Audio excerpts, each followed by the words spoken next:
Хүй. Үнтэй чи жоох төрхий.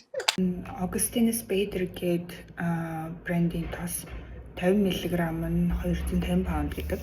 Тийм сая гарны үнэтэй тос. Яаж авсан би танд хэлхий зав. Манай барилгатай нэг офис дотор авсан байдаг байхгүй юу?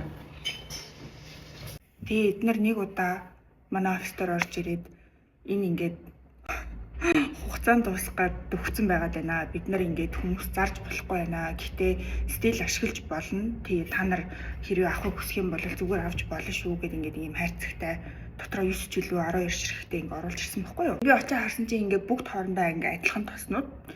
Тэг би за адилхан хэмжээнийг авчий гэж бодоод. Гэхдээ би тэр үед тийм үнэтэй тос гэж мэдээгүй л дээ. Эзэн бол хит хитийг авчихгүй юу те.